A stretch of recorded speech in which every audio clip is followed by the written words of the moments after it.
Hey folks, if you're dealing with sleep issues or stress, anxiety, dealing with pain management even, cutting down on inflammation, pretty much all the things I'm dealing with, I really encourage you to check out cocanacare.com. They make ultra-concentrated, terpene-rich CBD oil derived from all-natural, high-quality industrial hemp. It's legal in all 50 states. It's USDA certified 100% organic. It doesn't contain any heavy metals, no pesticides, nothing like that, and it doesn't contain THC. So if you've heard a lot about CBD but not know, a brand to trust to try it, I really encourage you to check them out. They're being gracious enough to support us during this time, so I'd love it if you went and supported them. You can find out more at cocanacare.com, and you can also find a link in the show notes. I would say this: it's the most physical thing I've ever done, period. And that means that includes NFL, pushing sleds, two-a-days, Tough Mudders, marathons, all that kind of stuff. This is the Adventure Sports Podcast, where we hear stories of adventure from every corner of the planet. We interview all sorts of folks who are using their sport to explore the world around them and give you the inspiration you need to get out there and have some fun.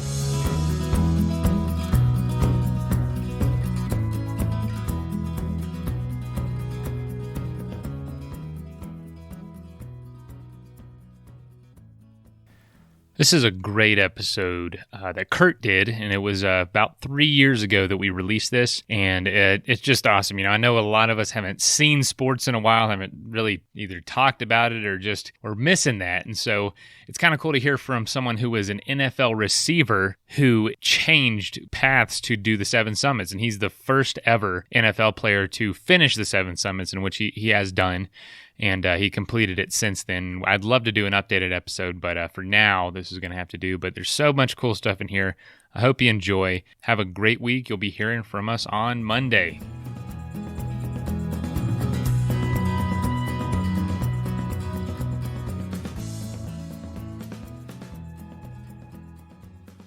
Hi, friends. Thank you again so much for listening to the Adventure Sports Podcast. And we have a really fun one for you today. I have a man that is currently climbing the 7 summits. He's a philanthropist. He is a public speaker, and he has started 3 multi-million-dollar companies. And on top of all of that, he's a former NFL player, wide receiver. Mark Pattison, welcome to the program. Thank you so much. I love that intro. It just, I take a step back and I hear that and I go, wow, I'd love to hear about that guy because it doesn't seem like it's me, but it is. Well, good for you, man. It sounds like you've had a lot of fun making the most out of life. So we're excited to hear about that today. Yeah, no, I'm excited to share it. Yeah, very, very cool. Well, let's start with a backstory. I love to hear, where'd you grow up, first of all? I grew up in Seattle, Washington, and I like to refer to Seattle as the center of the universe. And you wouldn't have known that, growing up, many years ago. But it's amazing to think that Amazon and Starbucks and Microsoft and Boeing and all these other companies have been started here in this little city called Seattle. And very entrepreneurial, and because of the growth of the amount of jobs that they've created, we've got this thriving economy and beautiful city and mountains and streams and water and lakes and everything else surrounding us. Yeah, Seattle's an awesome place, and some people complain about the weather, but if you don't mind the weather in the winter, the weather in the summer can be delightful. Really, really nice. Well, I literally you can go anywhere in the country and you can pretty much have an argument. In California, which is actually where I live right now, Southern California, it's all about the earthquakes, right? And then you go to the Midwest and it's about the cold, right? And you go to the East Coast, it might be the humidity. And, so every place has its spots, but at least it's more on the mild side versus the extreme of hot and cold, that other places can be. Yeah, no doubt. Yep. As you were just listing the companies that have been started around Seattle and that sort of thing, I got this image of standing in Seattle and looking up a Mount Rainier. And that's one impressive peak, probably because you see so many vertical feet of it, right? And people in Seattle are always looking up, and there it is. Well, I looked at that same view for a long time. I grew up near the University of Washington, right? Kind of in the central part of Seattle, and I always looked at it, and my dad had climbed it, and I'm looking at it, and one day I said, I got to go climb it, right? And because it's there, and I can't not look at the biggest icon that we have in the city outside of the Space Needle and say, I've never climbed that mountain. It made no sense to me. So since that happened back in 1998, I've probably been up on Rainier 6 more times. I've climbed up to Count Muir, which is at 10,000 feet. Just a beautiful national park, here in the state of Washington for anybody to go to. Yeah, and what's beautiful about Rainier as well is in the lower 48, it's one of the few truly expedition-style climbs where you can cut your teeth on something that can prepare you for what you're doing with the Seven Summits. Yeah, and I know a lot of these guys in the climbing community, and because we have the Olympics and the Cascades, which are two major mountain ranges that run through our state, and kind of anchored by some of these bigger volcanic mountains like Mount Rainier. You just have a lot of people from around the country coming to climb Mount Rainier to train for the bigger boys around the world, like Mount Everest. Oh, yeah. Yeah. And I have not been up Rainier, so I'm jealous. I've interviewed several people that have, and I climbed the 14ers around Colorado, and, we've been having a ton of fun with that. But Rainier is its own animal, and I've not done that yet, so... You should do it. It's great. It's great. They've got, I think, 3 different climbing mountaineer guiding services that can take you up, and it's usually a 3-day type deal. And you enter the parking lot at 5,000. You go up to Count Muir, which is at 10,000. As I said, you spend the night, you get up, and then you make your way, to the top, which is 14,500. And you're weaving through, a lot of crevasse fields and a lot of open rock. And there's been a lot of people that have not had great success up there because of the weather or rocks falling or bad things happening. But, they try to make it as safe as possible. And like all mountains, these things happen. So if you get the opportunity, or anybody else, you should definitely make that a point during the summer to come and climb that mountain. Oh, yeah, it's on the list for sure. Just because I don't live in Seattle, but I've looked up at it many times, and it's really there for me. So I'd love to stand on top of that one. No doubt about it. Yep. We welcome you anytime. Right on. Well, let's transition a little bit. So you went to the University of Washington, where you played football for them, right? Yeah, I did. I, really, you look back on life, and life is, of course, is always 2020 when you look back and you say, was that the right decision or the wrong decision? And there's so many decisions in our life that we make, from jobs and being married or meeting certain types of people, that have an impact one way or the other. And I went to a big school, Roosevelt High School, in the city, and only a couple miles away from the University of Washington. Grew up going to all the Husky football games, and football is just one of those things that came pretty naturally for me. I worked at it only in the sense that, growing up with my guy buddies that, hung out with, we'd just go out every single night, throw the ball, pretend we were, USC football players, or, whatever that would be. And, for me, it just kind of kept going and going and going. And so I put myself in this position where I had a lot of universities across the country knocking on my door and offering scholarships and whatnot. And so I took recruiting trips here and there, and I ended up, staying here locally. And the best decision I ever made. And, fast forward the clock, my senior year, we ended up in the Orange Bowl. We beat Oklahoma, and we were just inducted into the University of Washington Hall of Fame. And our college coach, Don James, who was a disciple under the old Bear Bryant, famous coach, entered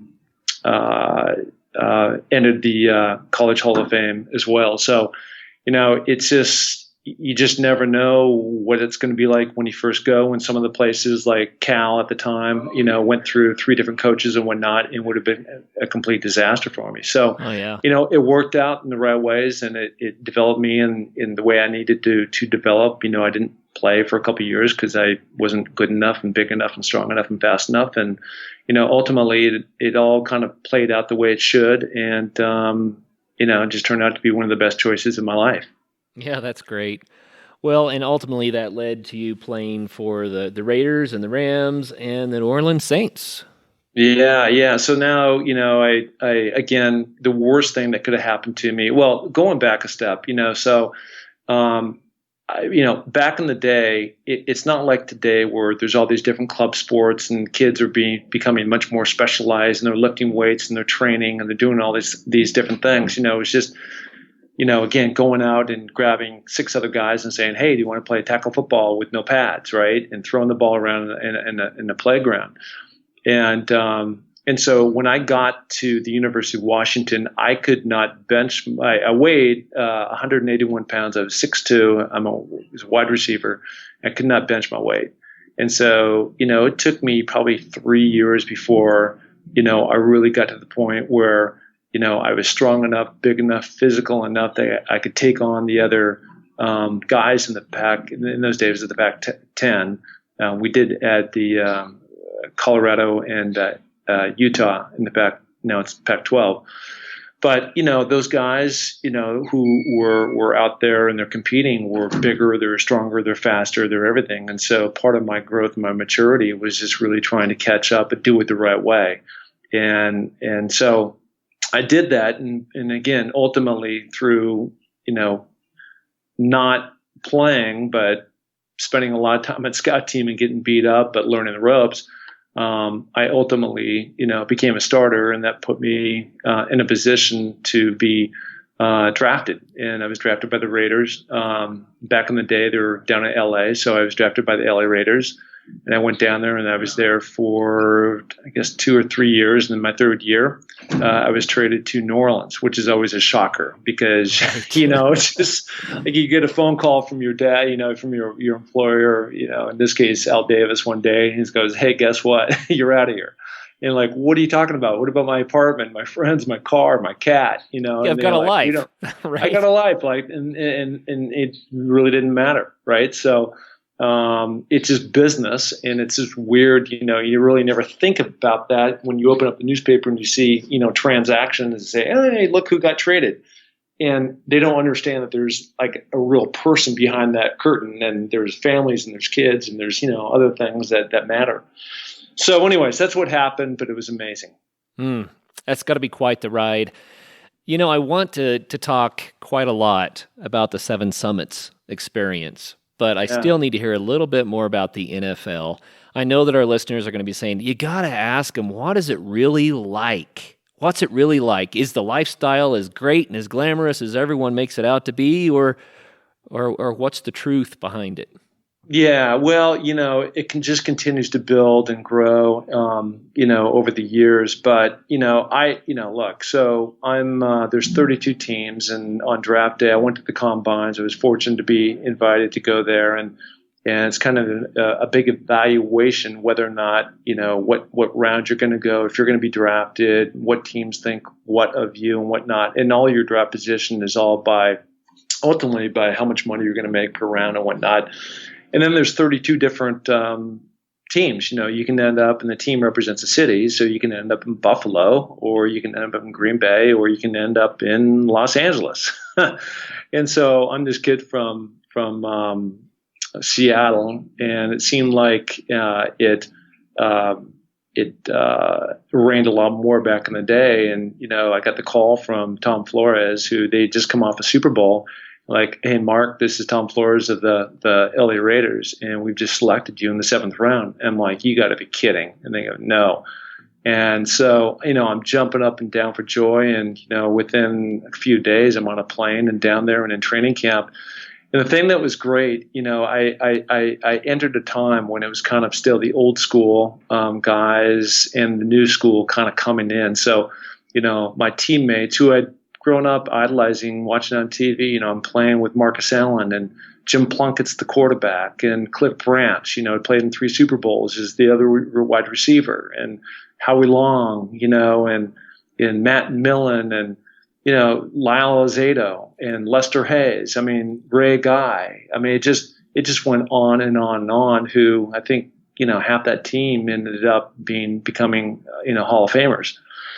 So it was amazing, and because you're in that limelight, you do get the perks of being a professional athlete. And that means going to restaurants or bars or whatnot and getting in free and getting free drinks and and other perks like that. And it's great to be there. And, on that team and in the NFL, it was pretty good in college, but in the NFL, I was just a guy. I mean, I wasn't a superstar, but, there's only 47 or 52 guys that make a team, and that's not easy to do, the top 1% of the 1%. And, even though I was probably on the lower end of that list, I was there, and I got to, they were my friends, and I went out and I got to play, and it was just incredible, and then even, being traded down to New Orleans, I ended up becoming really good friends with a guy named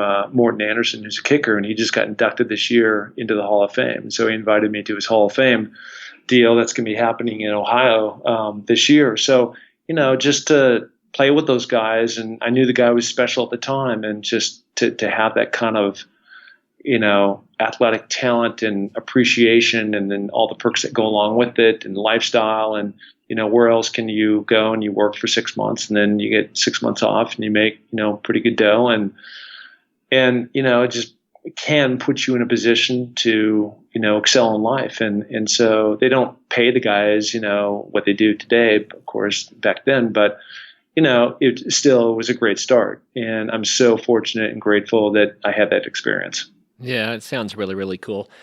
There are so many young men across America who want to play in the NFL. It's their dream, and they're going for it, and they're trying hard, and they're doing everything they can. But, like you said, it's the 1% of the 1%. Very few people actually get to that level. Any advice for anybody? What does it really take to make it happen? I think it takes a lot of things. I mean, it takes talent, first of all. It takes being in the right place at the right time. I think it takes the ability of not getting hurt. A lot of times just people have great promise and they get cut short because their careers get cut short because of a knee or something. Just, being in the right system and whatnot. But I think that's the stuff, and some of those things that you can control and some of those things you can't. But, one of the things, and we can talk about this a little bit later in the podcast here, but, that my coach, Don James, taught us about John Wooden's pyramid of success. And so in his pyramid, and there was like 23 different blocks, it was really taking care of all the things that you need to do to become a champion. And so the amount of time that I spent in a weight room, the amount of time that I spent running stairs, the amount of time, and this isn't like coaching time, this is my time, the time that, I put myself to the very end, where, you put yourself where, you're about to throw up, hot days, all those types of things. Somebody wants you to go out at 6 p.m. or something for drinks, and you blow it off because you have to go and put yourself in a position that you can go and you can earn this. I mean, there's nobody who wanted to play in the NFL, not just want, there's a will and a want, right? Everybody wants to make $1 million. The question is, are you willing to do what it takes to get there?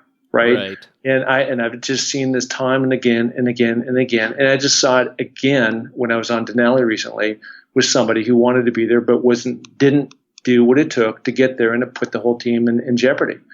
And, from relating back to football, there's many kids who have success come way too fast, way too soon for them. And it happened for me. And the best thing that ever happened to me was the coach, Don James, at the University of Washington said, you're not going to play until you get yourself right. And so, there was a total choice. And then, for me, once I kind of got that and I got it kicked in, then it just never stopped, and I wanted more and more. So, definitely the overachiever. But whether you have all the talent and you haven't lived up to it, or you don't have that much talent, but you're the super overachiever, you have to do those things that matter, those day-to-day things that keep you on track to what your goal ultimately is going to be. Well said. Very well said. Thanks for that. Thank you. Yeah. Well, let's transition now to the 7 summits, and I'd like to do it this way. So your career in the NFL comes to a close, and at some point you decide you're going to climb the 7 summits. But there's got to be a big story in the middle there. What led you to ultimately deciding to do this? Well, you're right. So just kind of a backfill of stories. I came out of the NFL, and that's a hard thing to do.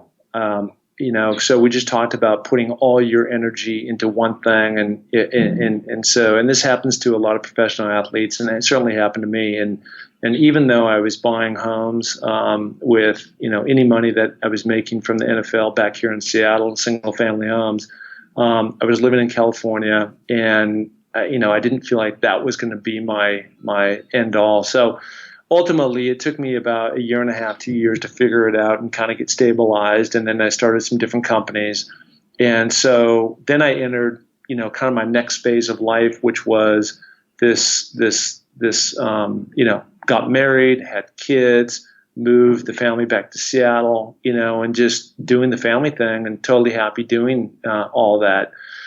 And, you kind of blink and time goes by, and the next thing you wake up and you're, 50 years old, and you're going, oh, wait a minute, what happened? And part of what happened with that, in answering your question, was I was going through a very difficult time with my wife. And unfortunately today she's not my wife anymore, but it was just, great person, but we just had grown apart and just couldn't figure out a way to put it back together, no matter how much we tried and counseled and whatnot. And so I had moved from Seattle, where I know everybody. I told you I went to the biggest high school here in the city of Seattle, and then the University of Washington, and we played on fantastic teams. I was played in 2 Rose Bowls, 2 Aloha Bowls, 1 Orange Bowl, and so I know a lot of people around Seattle. And at the time, my now ex-wife, but wife at the time, wanted to go back down to California, and she was a former actress, and the kids were getting a little bit older, and so she wanted to act, and so we moved back down there. And so I moved into Santa Monica, and I went from like hero to zero. I had no friends. Every Friday, Saturday, Sunday, there was just nothing going on, and it was a very lonely existence. And coupled with just this difficult time and period I was going through with her and whatnot. And so, I had this chocolate lab, and still have my chocolate lab, Theo. And every night I'd take him out for a walk, and I just kept asking myself, like, how did this happen? How did I get here? How did I get here? And then after about 2 years of saying the same question, and I never had an answer, and I felt stuck. I don't know what it was, but I, again, grabbed the dog, 8 o'clock, going to walk around the block. And I shifted my mindset, and I went from how did I get here to what am I going to do about it? And at that point, it's like the whole world for me got completely, shifted from one side of the universe to the other. And I started just like, my life needs to start going in this direction. And one of the things I need to do is go fill my bucket. And one of the things I want to do is go do something significant athletically, and I can't go back and play football anymore. So the only thing that I can think of I can do, and I actually, because I used to climb all the time in the state of Washington, is go climb mountains. And so I did some research, and I found that no other NFL player had ever climbed the 7 summits. There's one guy that's climbed maybe 3 or 4 of them, but then he stopped, and I want to become that guy. So I flew down to I got a plan together, and a 7-year plan, and I flew down to Tanzania, and I climbed Mount Kilimanjaro. And the thing that for me that was significant on that was that I'd climbed, I climbed the mountain and I did well, and I did well actually up until summit day, and I just had run out of gas and out of fuel going up, and the porter that was with me got down. He was like jamming protein bars in my mouth and slapping me in the face and pushing me around and like, get your ass up. And so I did, and I summited. And when I was coming off the mountain is something 19,341, I think. And we're now down about 18,000, kind of cresting over the top, starting our way down. And all of a sudden these tears just absolutely started like leaping out of my face, and bouncing off my sunglasses and falling down to the floor, and I couldn't stop it. And I hadn't cried since I was about 11, and Wow. it really was just a burst of joy and release of like, you know what, I can get through this, I can get through anything. And that really was like the moment of impact of I'm going to be okay, things are going to go forward, and I'm going to complete this journey, and really finding that serenity and peace in the mountains. Isn't it fun how when you get out into nature and you push your limits a little bit and you connect with just something that's so real and so raw, how we kind of find ourselves? At least I think that works for me.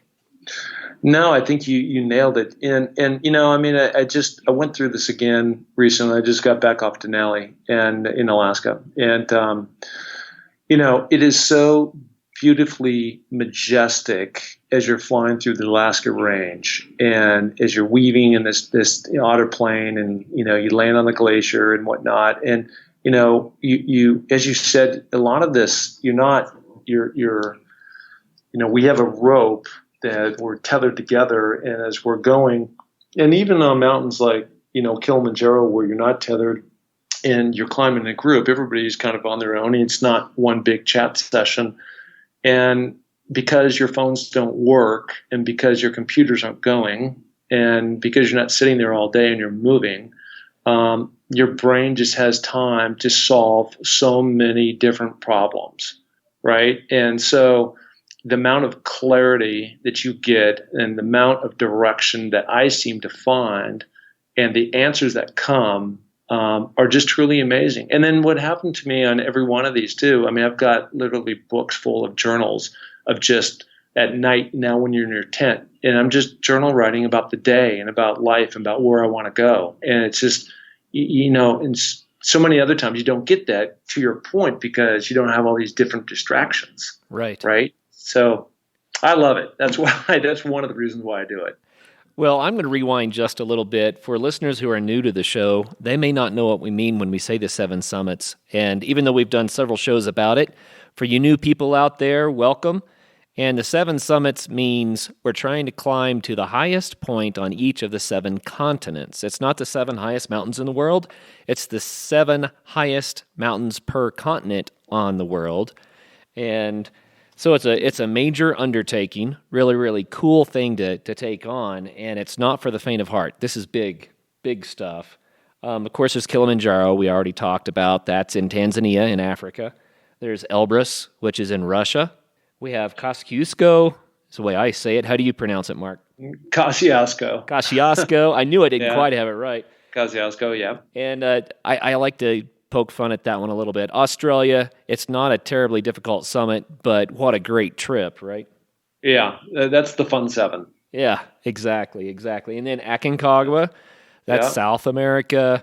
That's a high peak. That one is. Yeah. Oh, what is that one? What's the height of Aconcagua? I think it's 22,820, so just under 23,000 feet. And, that really tested you on how you do at altitude. And so far for me, I've got no issues at altitude. And that's a blessing, of course. Oh, yeah. But yeah, I mean, I think you pretty much said most of them. And you've got Denali in Alaska, which is North America, and then you've got Vincent Matif in Antarctica, and you've got Mount Everest, which everybody knows about Mount Everest, and that's Asia. So I'll tell you one thing, though. I mean, it's so cool to be and say that you've actually stood atop of these different mountains, and that's, but like people say, and it's so true, it's so about the journey. It's planning, it's packing, it's making decisions, who you're going with, how long you're going to be gone, and then the cultural experience you get from Argentina to Australia to Russia, to Alaska even. I mean, these different parts of the country or the world that I've never been to land there and go through all that is just truly remarkable. And, you just find people, and it's just fun to have that thing called, hiking, climbing, outdoor life really connect you and unify you in a way that just, takes down all the barriers. Yeah. Yeah, that's very true. I think there's a lot more to it, and that's what I want to kind of emphasize. Just take a little bunny trail here. When you set out to do a goal, some adventure sport, it doesn't really matter what it is. It will take you places and take you to experiences, peripheral experiences you didn't anticipate, and sometimes that's really what it's all about. That it becomes the most rewarding part of it. I mean, achieving our goals is beautiful too, right? But it's the journey, the people you meet, and the way we're impacted along the way. That's really the reason to do it. Yeah, absolutely. I mean, I don't know anybody that's super successful, and I know a lot of really successful people in all mediums that, the enjoyment has not been about the path, not about, it's great to catch the touchdown with 1 second to go, and I've done that, and it's amazing. But they had no idea. We talked about the stairs and running up and down in the rain, soaked fields, and when it's cold or it's dark at night and everybody's at home, and you're, that is what makes those moments super sweet. And it's preparation meets opportunity. Right. Sure. And preparing and know what you need to do. And then finally, when you get your shot, making it happen. And it's so sweet. Yeah, no doubt about it. There are 2 14ers in Colorado that you can drive to the top of with a passenger vehicle. And that's kind of funny, but it's Pikes Peak, which everyone knows about. Yep. And that is a good example. It was probably the first 14er I ever was on the top of. You can take a train up, you can take a car up. I've done both, and it's great. You get to the top and you say, wow, I am way up here. The views are something else. Well, the air is thin, it's cold, and you go back down. But then I climbed Pikes Peak. I hiked the 13 miles up, and I got to the top, and I do have altitude challenges. I had horrible altitude sickness. I just wanted to toss my cookies, pounding headache, exhaustion, dehydration, all that kind of stuff. And suddenly the view meant so much more. And, yeah. I think that until we put the effort in to win the prize, we may not value the prize enough. So that's just me. Yeah, no, I'm a huge believer of that, and I'm not a, I've got 2 beautiful daughters, and I'm not the type of dad, and I coach them in all the different sports, and every kid gets a participation medal. I just don't buy, right? So it's you just like in work, life, anything else, you need to earn things. And when things are given, it's too easy. And it's too easy. People take shortcuts, and it's just the wrong result comes out. I mean, it seems to me like the teams that are the best and have the best results are those that work the hardest and make the sacrifice. You wouldn't want Navy SEALs going in to save you, right? If they just, rolled out of bed, once a week to go train, those guys are going 24/7 and, just going berserk in terms of their training and what they do and go beyond. And that's what everybody should, strive to do. And so I don't know. It's just, that's just us and that's our mentality, but not everybody's built like that. Yeah, for sure. Well, back to the 7 summits a little bit. There are a few trivia things that are really interesting to me, and you mentioned some of it on your website even, but Denali, more vertical Yeah. feet than Everest. Yeah. And with the latitude that you have to deal with, the weather you have to deal with, some people say Denali, which is a major peak. It's a bigger peak than Everest. It's just Yeah. Everest starts higher up. But some people say Denali is actually perhaps the more dangerous of them. And so you did that one just this year? I just got back last week, and I'll put that in perspective on a couple different levels. Okay, so number one, Alaska is a gigantic state just to start, but the Denali National Park is 6 million acres. That's huge. Okay, well let me put that in perspective for anybody who may understand geography of the U.S. 6 million acres is the size of Massachusetts. I mean, think about that. And so when you're going in to Denali, unlike Mount Rainier and some of these other mountains where you're kind of there right at the base and you start and off you go, you take off in a plane and you fly through these most beautiful mountain ranges ever, huge peaks, winding in and out of these valleys. And it's interesting because they don't have navigation devices on these planes. It's all by sight. So when weather's bad, you're not flying. When weather's good, you're flying. And if weather comes in while you're flying, then you gotta like improvise, which happened to us, on our way out. Yikes. Yeah, but so the first thing you do is you land on the glacier, and which is really cool. I've never done before. So I was in the co-pilot seat. I got these great videos of coming in hot and dropping this plane right next to all these tents and on this, they call it a runway, but it's just snow packed in. Right. And you hop out, and from pretty much from day one, or from hour one, minute one, you're unpacking and you're getting your sled and your backpacks ready to go. In our case, there were 6 climbers and 2 guides.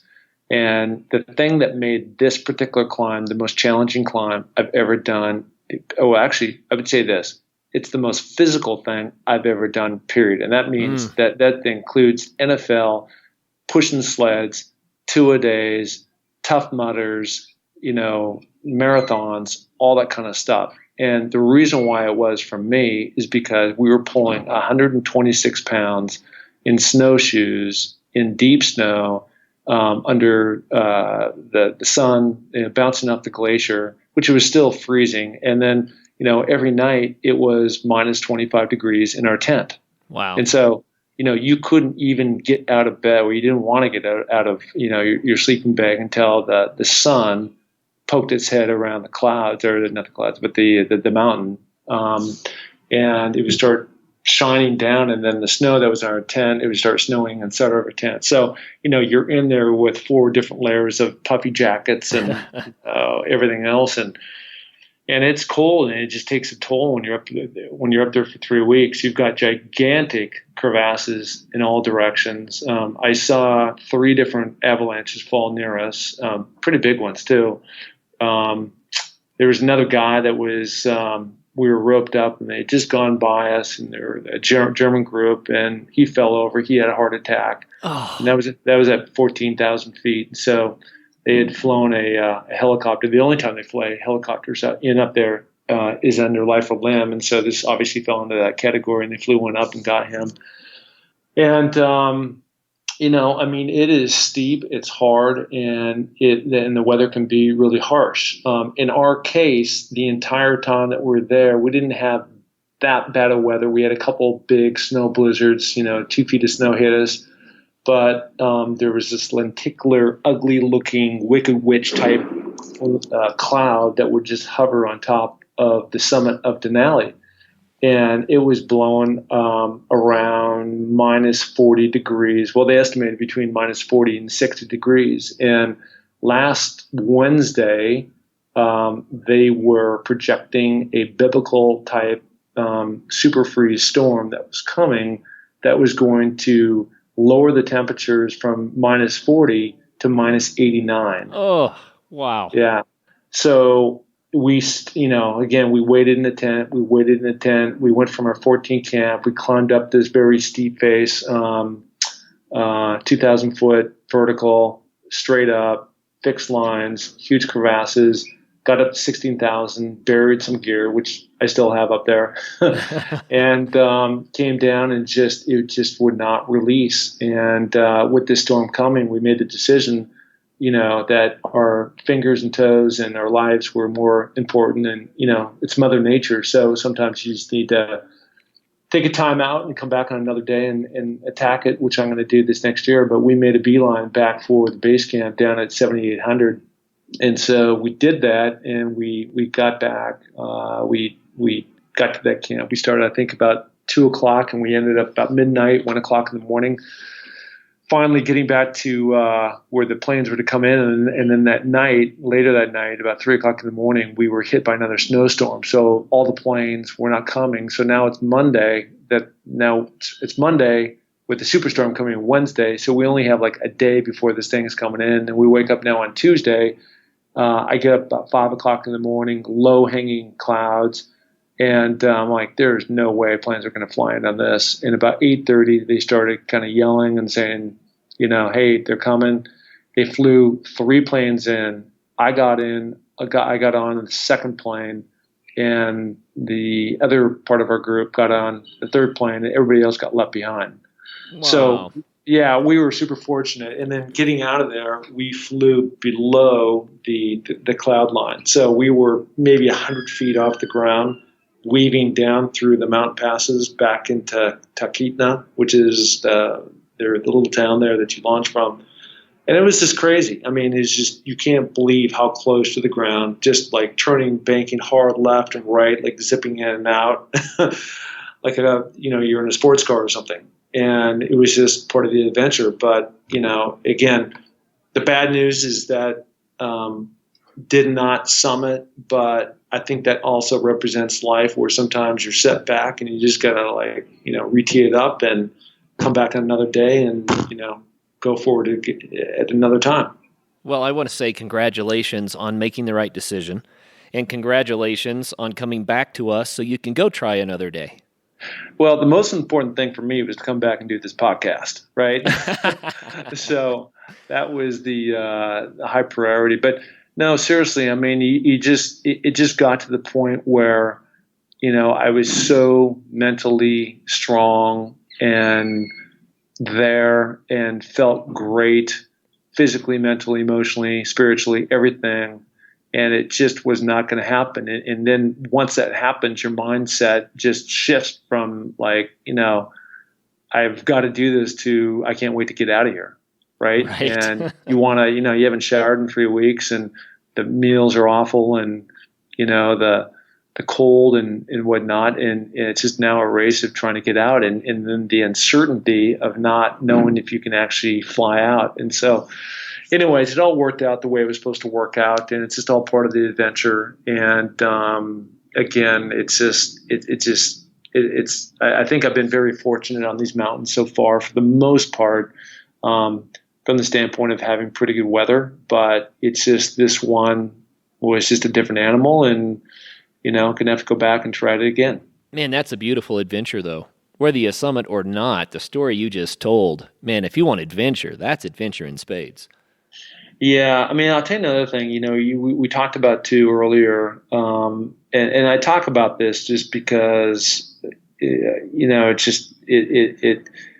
just if you aren't prepared and you don't know what you're getting yourself into, then you need to take a sanity check. We had a guy, so there's 2 rope teams, right? I said that there were 6 climbers and there's 2 guides, and of the 6 climbers, 5 were pretty strong, very strong. They were great. And one guy was a guy from New Jersey, and Taiwanese guy. And I don't know if he didn't read the manual. I'm not sure what the disconnect was, but he was in so far over his head. And the problem with that was that we got on this wall that was 2,000 foot vertical, some of these pictures I could show you would blow your mind. And, he just sat down and he quit. He just like quit. So, and I understand sometimes when your body, or maybe you're scared because of the pitch or something, but it wasn't about that.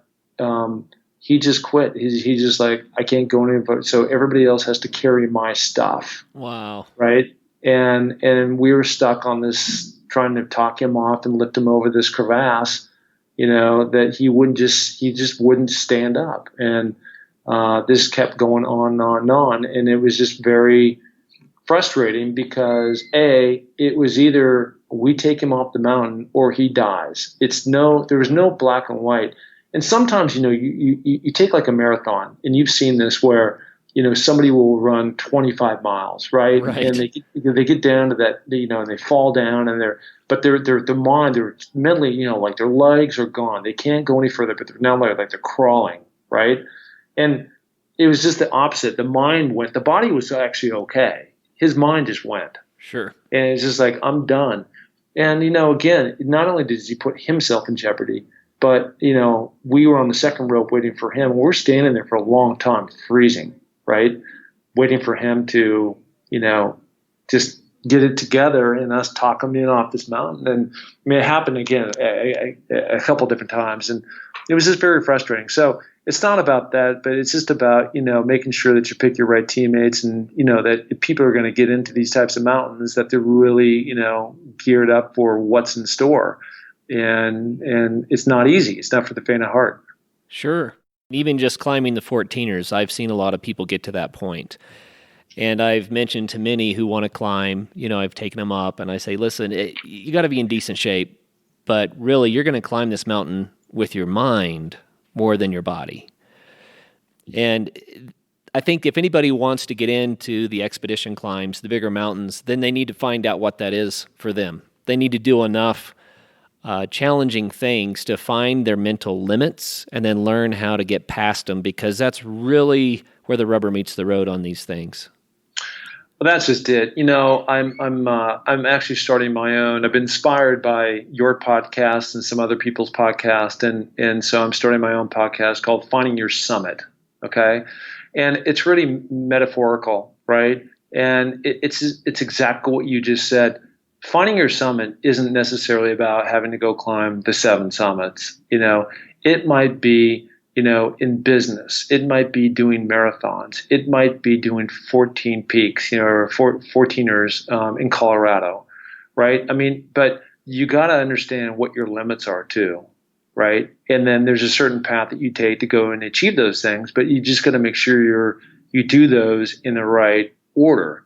And I would never, we talked about earlier about you asked the question about like, Mark, how did you get going on this path? And, I was going through this tough time, but before I didn't just like, spin the globe and like, oh, it just happened. I'm going down to Tanzania to climb Kilimanjaro. I called a professional climbing guide. I told him my plan. I laid it out. I said, okay, tell me my path. Where am I going? And he went through each one of them, like, here's what we're going to do. We're going to go here, then we're going to go there. And each one, you get bigger, you get a little faster, you get a little stronger, and, you make your way until you're experienced enough. I mean, in my case, it's going to be 7 or 8 years later when I take on Everest, and I couldn't have done this mountain Denali. There's no way if I were to start with this mountain. I mean, I would have been completely overwhelmed. No idea. But, since I've been in harnesses and rope teams and crevasse rescue and things like that, in earlier mountains, prepared me for what was in store for this one. And that's great advice for anyone that wants to do anything in life, that wants to reach a major goal. But it's even better advice, I think, for someone that wants to try doing summits is find your limits, work small, and grow into it. And I think starting with Kili was golden. That's a beautiful idea. Would you recommend Kili for people? Yeah, I would. I mean, again, you can do the Fun 7 in Australia, and that's like 8,000 feet. I mean, it's not a big deal. It's just the fun experience of going down in the snowy mountains and dealing with Australian people, and they're so fun. To me, they're like chocolate labs. Or, they're always they're wagging their tail and everything is great and happy and wonderful and whatnot. And so that was fun. But yeah, Kilimanjaro, it's for the most part, it's non-technical, but it's high. And, on this last one, I was down there in February with Chris Long of the New England Patriots, and he started a foundation called waterboys.org. So we raised a bunch of money to build water wells for the people of the Maasai tribe in the Serengeti. And so it was an amazing experience going down there and visiting these different villages. But, there were 6 NFL players, Jim Moore, head coach, UCLA football team, my best friend, and there were 4 Green Berets that were on this trip. And what was it? 1, 2, 3 of them had 2 of them were amputees and 1 was blind. And there was another sergeant that had flown over from Afghanistan, who's active as Green Beret, and he was going to be the one blind guy's his guide dog, essentially leading him up the mountain. And you would think that a guy like this, super strong, super fit, just big stud, probably 6'4", and he got pulmonary edema, and he was jamming Dex, which is a steroid, which is like that's the last thing you do when there's nothing more you can possibly do at high altitude is jam this needle into your heart and just have it pump and bring you back. And, he was doing it at lower elevations, like 2 camps before we even got to high camp. And you just throw it in at night. And he was kind of running high, his heart rate and whatnot. Shouldn't have been there. And we had to drag him off, at about 17,000 feet down the mountain. Because we had our amputees, they just went, in one case, a gal was there with above the leg, and she did phenomenal, but it just took her a long time to get there, which slowed everybody. And so all these NFL guys ended up, getting exposed for a long time at the high altitude. And, just bad things happen. One guy went blind, a Dallas Cowboy guy went blind, and another guy a couple guys got really disoriented. We had to put two of the guys on oxygen. It just kind of became chaos up there. So even though that it can seem like, hey, it's non-technical, if you don't understand or dealt with altitude, even to your point, you said you had some issues in the past, it can be a major problem. Oh, yeah. Yeah, no doubt about it. None of these are trivial, except for maybe the one in Australia.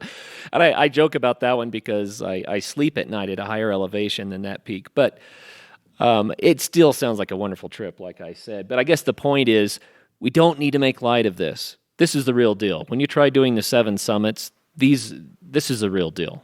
And I want to hear more about your philanthropy. We talked about earlier about, accomplishment, and we talked earlier about, I've been very fortunate to do some of these different things, but like all things, you're taught by mentors.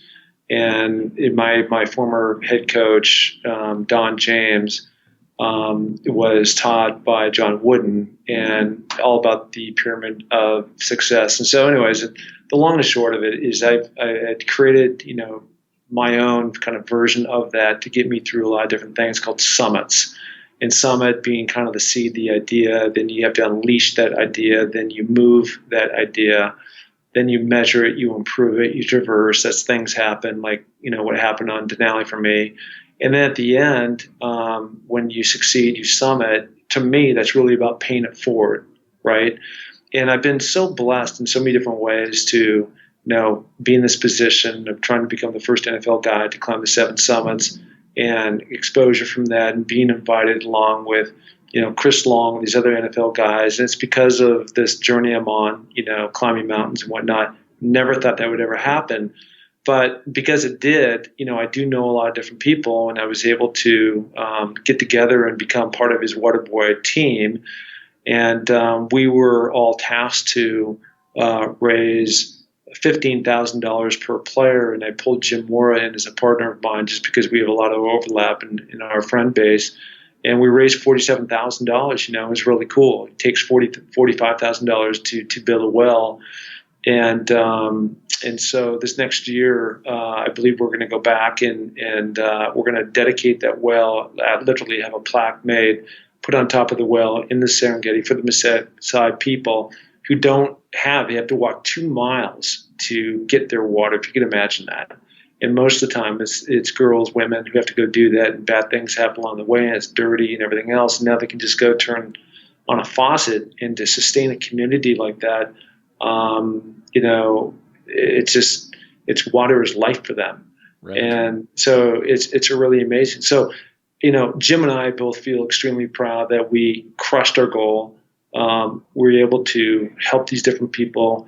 And so back to the dedication, my dad unfortunately passed away about 5 years ago. And so we're going to dedicate the well to my dad, and we're going to dedicate the well to a player named Nick Pasquale, who was tragically killed about 4 years ago. UCLA player, walk-on, great family, and whatnot. So anyways, we just want to keep their memories alive and well, and we're going to do that. And, it's cool to raise the money, but it's even better to have those people just reach out and celebrate us the way they did and give us handmade gifts and, throw little ceremonies and just, it's so authentic on what they're doing. So we're going to continue with that, and I know Chris. I think they've funded like 23 different wells now. Terry Bradshaw just funded his own well, and we're part of that group. And we're going to continue to raise the money and build hopefully more for Chris and for the people down there, and make it happen. Man, that's awesome! So cool. In my mostly uninformed perspective, clean water, education, medical care, those three things can totally change the lives of people that are actually suffering a lot. And I think clean water is one of the biggest ones, and being able to bring clean water to the Maasai, good for you. Congratulations for doing that. Again, I love it. And I hope that some of our listeners can be inspired by that example and say, you know what, I could do that. I could bring water to a village. It'd be so cool.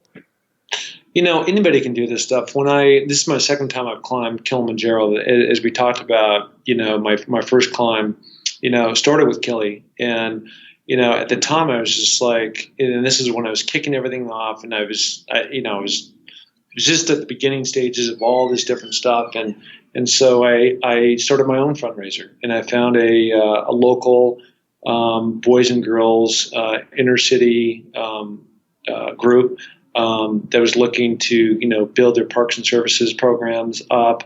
And so I just said, reached out to my friends, had a little Kickstarter type campaign, and set it up. Wasn't a problem, and I raised $10,000, right?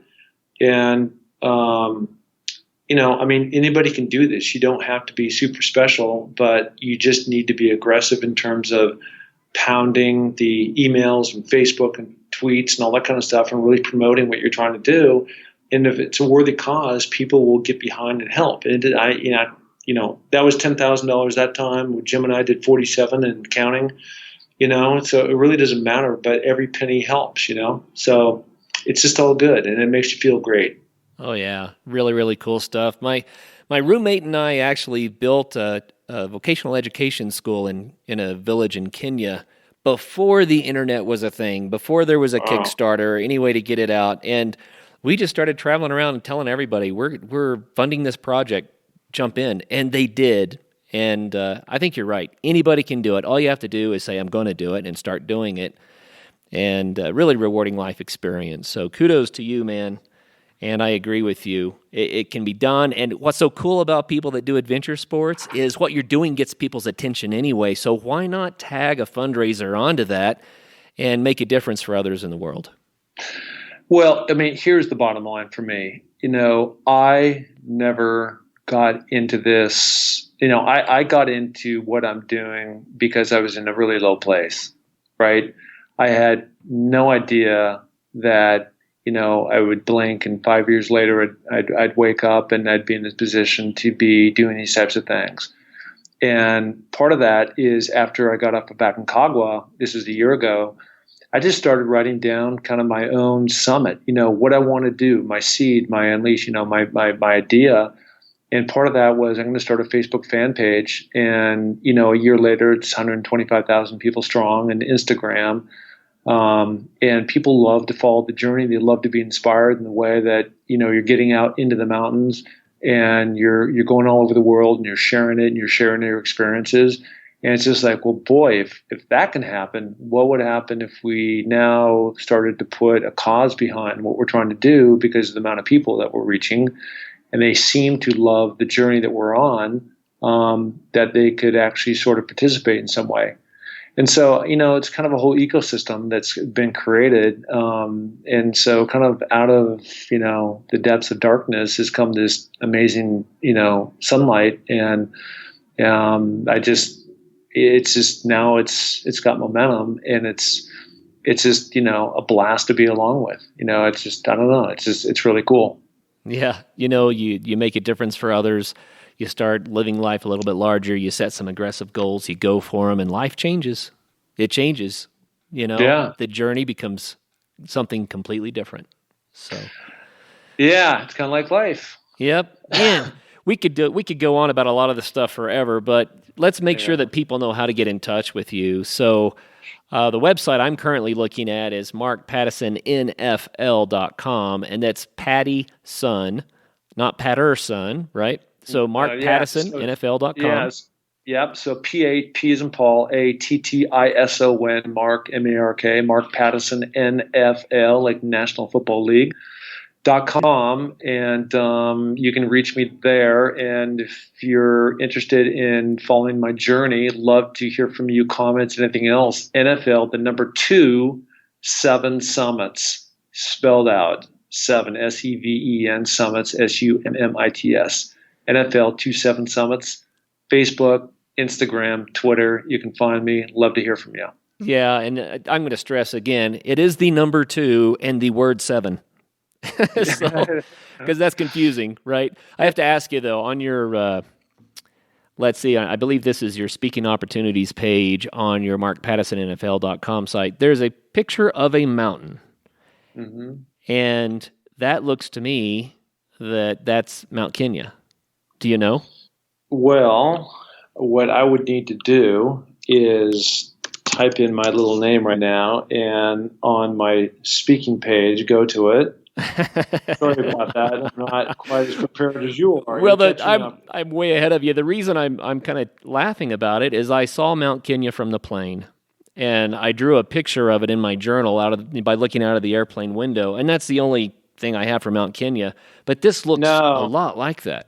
No, that is a picture from Mwenzi. So Mwenzi is a peak that runs parallel across from Kilimanjaro. Okay. And so there's 7 different paths that you can take to climb Kili. And the one I've done now twice in a row is starting from the Kenya side, and you make your way over to Mwenzi, and then it helps you get acclimated because you go up halfway up on that peak on that snowfield that you see, and you're at maybe 16,000 feet or something. And you come back and stay at 14, and then from there you walk across kind of a open tundra, almost looks like a moonscape, kind of to the base of Kilimanjaro, and then you start making your way up there, and you camp there as kind of your final high camp around 15.5 before you want to go for the top. So what you can't see, it would be to the far right, would be a picture of Kilimanjaro. Gotcha. Very, very cool. Well, hey, everybody out there, Mark Pattison, he does public speaking, and he is working with his philanthropy. He is out there making a difference on the planet, making a difference in the world. So contact Mark, let him know that you heard about him on the Adventure Sports Podcast, and see if you can't hook him up for some speaking events. That'd be cool, Mark. That would be awesome. I would love to do that. I love traveling. I love being around the world, climbing mountains and telling people about it, and lots of NFL stories too. Right on. Well, Mark, thank you very much for sharing your stories with us today. It's been a delight and a ton of fun to hear your perspective about the 7 Summits and the NFL and what it takes to achieve our dreams in life. So thank you so much for your time and for sharing with us. Yeah, no, it's been a blast. Thank you. And just very, very appreciative and grateful. Yeah, it's our pleasure. It really is our pleasure. And to all the listeners out there, thank you for your time today. Remember, do get out there and have some fun. First of all, thank you so much for listening. It means the world to us that you choose to listen to this show. If you'd like to help us further, you can leave a review on iTunes, share us with your friends, your family. It goes a long way to growing the show. You can also support us financially through patreon.com/adventuresportspodcast. Link is in the show notes. And also, if you have an idea of who could be a good guest for the show, we're always looking for people to tell their story about the outdoors or adventure. So if you know someone, please reach out. Email us at info@adventuresportspodcast.com. And until then, get out there and have some fun.